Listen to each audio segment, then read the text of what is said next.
Hello everyone, thank you for checking out my video. My name is Jeff Rolka. Happy New Year. If 2021 was not great for you, I hope that 2022 is better. And if 2021 was all right, I hope that 2022 is still better still. I hope that it just gets better and better. I know that last week I had a bit of a departure from my normal warm-up videos. This week, it's going to be a bit of a departure too. But I couldn't help myself. Last week, it was Christmas. This week, it's New Year. And it's just the way the chips fell. And this is a great time to think about our intentions for the next year. Aspects of our singing or musical digest, if you will, that perhaps could use a bit of a look in, with some thoughts about how to move forward and to make your overall singing and musical game better. So I don't do a lot of lists on my channel, but here are 10 ideas for you to consider moving into 2022 that may be appropriate to move your singing and musical game forward. Thank you, by the way, if you've chosen to subscribe. If you haven't yet, I truly hope that you will do so now. And with that, let's get started. 10 thoughts for the new year. Number 1, establish a daily practice regime. Daily practice is at the core of how we get better as musicians. 1 practice or 2 practices a week is better than nothing, but it's not really going to give you the kind of steady progress that sees our progress get better and better year after year after year. A daily practice is where it is at. And let me be specific too regarding that practice. I'm not talking about the singing of songs necessarily or just singing through tunes. I am talking about a practice that involves vocalizations, vowel sounds that perhaps need improvement, and breaking down songs. So instead of just singing through a song in its entirety, you come to a section of the song that is particularly difficult, taking that section out of context, looking at it critically, practicing those parts, and then putting it back into the tune to make sure that you can sing through that section effectively. That is different from performance practice, which is generally speaking when we're just running through tunes. Number 2, learn to read music. Now, generally speaking, when I throw that out there, a lot of folks will chime in and say, hey, but such and such doesn't read music, or this person never read music, or yada, yada, yada. And that's fine for them. But if you're not that person, it's quite likely that reading music may help you to move the ball forward when it comes to your artistic game. It doesn't hurt you to read music, and quite frankly, it's just not that hard. Here are the 7 letters that we use in musical notation. E, G, B, D, F are the lines, and F, A, C, and E are the spaces. It's important to think about them all as being a part of the staff. The staff isn't a bunch of lines that has gaps in it. Those gaps are important. Those are notes too. Now, one might say, well, I never remember where to start. Well, the treble clef sign, which is almost always how vocal music is written, used to be called G clef. And if you kind of squint your eyes, it still kind of looks like the letter G in a very fancy kind of a format. The scroll is circling around the second line. That's G. You can see it right there in the chart. It tells you where the G is and how to get started. There's only 7 letters on the staff. There are but 9, 5 lines, 4 spaces, then you get some ledger lines. But once you get the ledger lines, it's pretty easy to go on from there. And you might also notice that it's in alphabetical order. It goes in alphabetical order up and reverse alphabet order on the way down. A, B, C, D, E, F, G, G, F, E, D, C, B, A, and you are away. Number 3, get a teacher. Now more than ever, teachers all around the world are available to us. You might meet them online, you might meet them in person if it's appropriate in your area. They can help you move more quickly.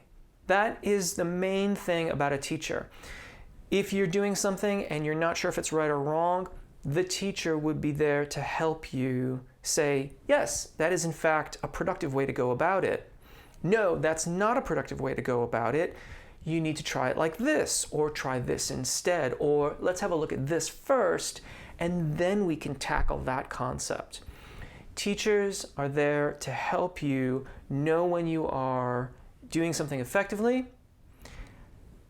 show you the right way if you're not, and then move forward. And this eliminates a lot of the trial and error that may come if you are working solely on your own. Now, not every teacher is going to work for every individual, so there may be a little bit of time where you're figuring out if it's a good fit. Some teachers will offer trials or consultations and things like that. Sometimes, for those of you that are self-starters that don't need a lot of step-by-step assistance along the way, scheduling regular consultations with a teacher may be all that you need to make sure that you stay on a productive path. It could also be that teacher is considered something more loosely, as in a network of individuals with whom you share your work. There's more about that coming up later.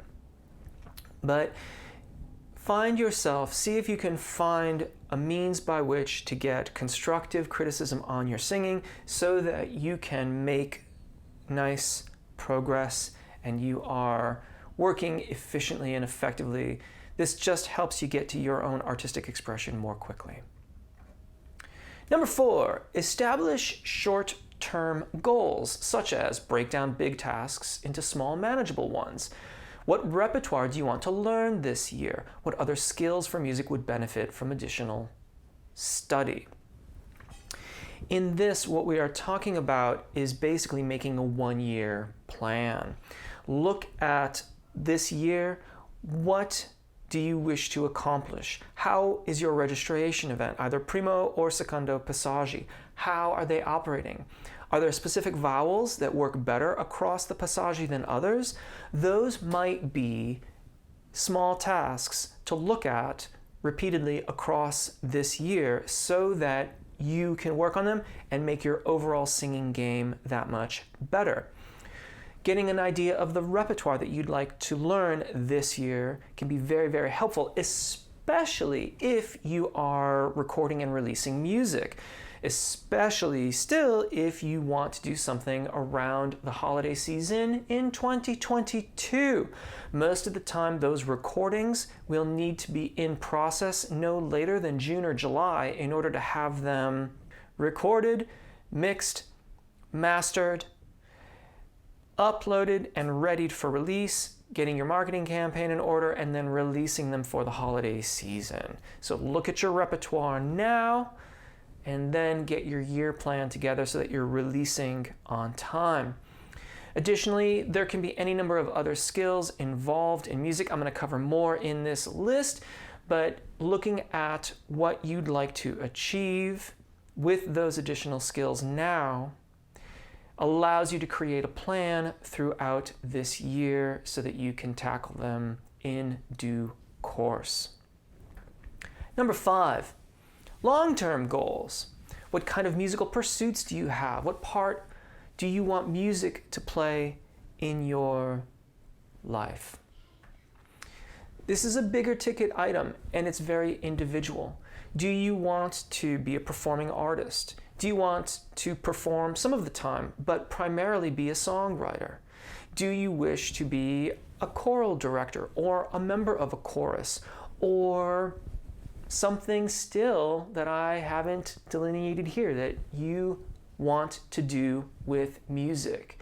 And what role do you want music to play in your life? Is it a hobby? That's awesome. Do you want it to be a part of how you make a living? Do you want it to be your entirety, the entirety of your living? All of those things are important as you move forward throughout your year. Knowing where you are going is important if you want to get there. So have an idea of your long-term goals. Take those goals, break them down into small tasks, and bring those into your year plan in the short-term goals so that you can begin to move in the direction that you would like to see your musical journey go.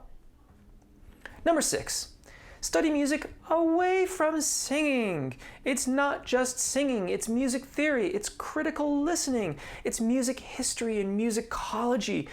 Do you produce your own material? This could be recording, engineering, and production. And of course, I couldn't help myself. See number 2, learn to read music. Because if you read music, music theory will be vastly more accessible to you. If it's accessible at all if you don't read. Critical listening, not to be mistaken for, I've listened to this and it's terrible. No, I mean, I have listened to this piece, this song, this particular vocalist, this band, whatever it might be.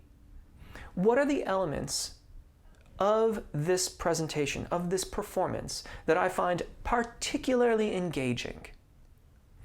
Can I articulate them? Can I recreate them? Do I hear them? Where did they come from? Was it a sample? Was it a particular sound source that they used, such as a online string library, for example, like Spitfire Audio has, like variety of different string things and things like that. And FYI, I'm not sponsored by Spitfire Audio. It's just the first string library that came to mind. But I might mention that they have an amazing free app that you can use in your digital audio workstation. Again, no sponsorship of any kind, but the Spitfire Audio Labs is really worth mentioning. So critical listening, understanding what you are hearing so that you hear things that you like, that you dislike, that you might like to include in your own presentations, in your own performances or recordings. Music history and musicology tells us about where our music has come from and where it is going. So if you love the Beatles, it's really important to look at the music that came before the Beatles so you understand a lot more about their early catalog and how it is taking influences from blues and Americana, but also changing it, that set us on a different path musically. It's important to know about the unfortunate plane crash that created a vacuum in American popular music at the time that the Beatles were on the scene, to understand a part of the reason why they were so massive. There was a huge vacuum in popular culture and popular music at that time that the Beatles stepped into. Recording, engineering, and production, especially if you are making your own music, we can always keep learning in these realms because there's always new elements out there to use.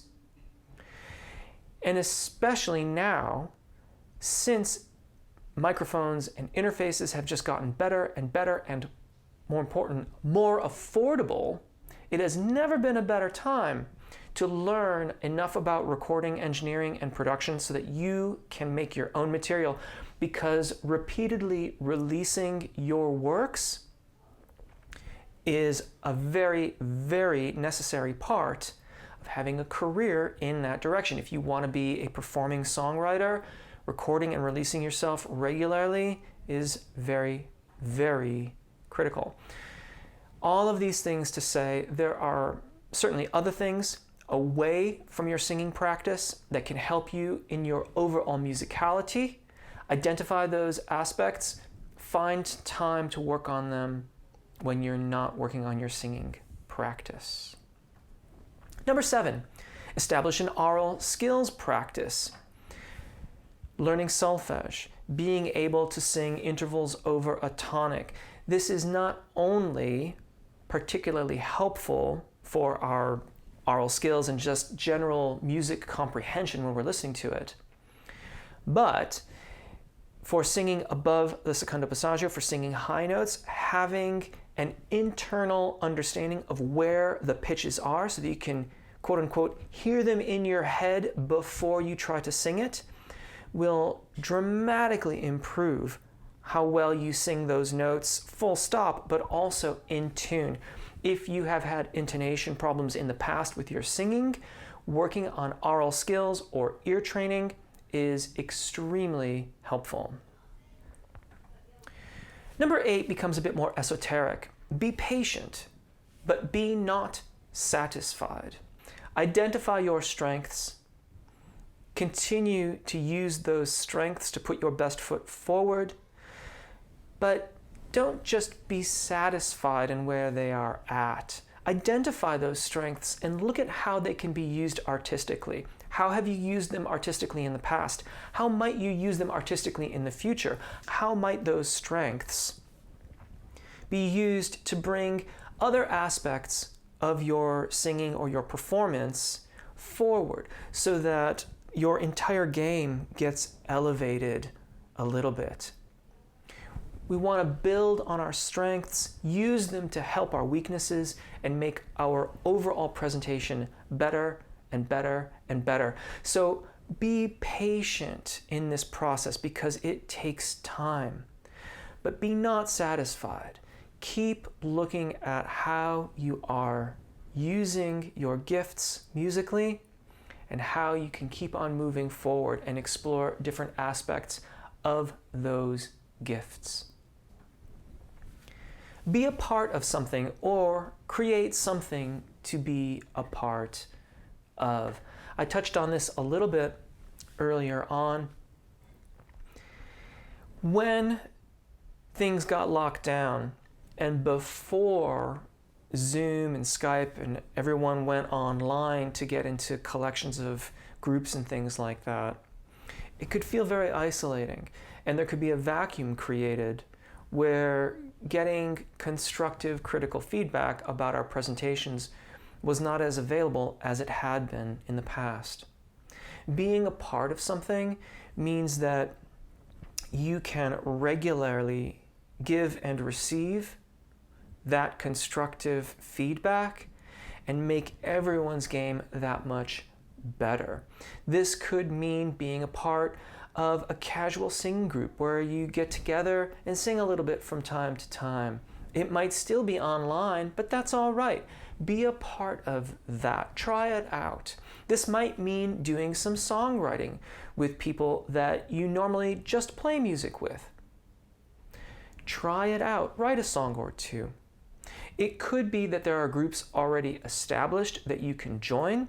There are certainly a lot more online communities to be a part of than there was a year ago. See if you can find them. People like me can oftentimes help you find these communities, so feel free to get in touch in the comments or contact me through my website, and if I can help, I will. I must admit that this is a lesson that I have learned in this past year, because so much of what I do I generally do on my own anyway.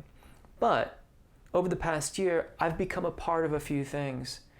And I must admit that I'm really surprised at how good it makes me feel to be a part of a group, to share ideas, and to create something collectively that before I would have been just creating on my own and would have been a different thing. It's different when you work in a community in that way.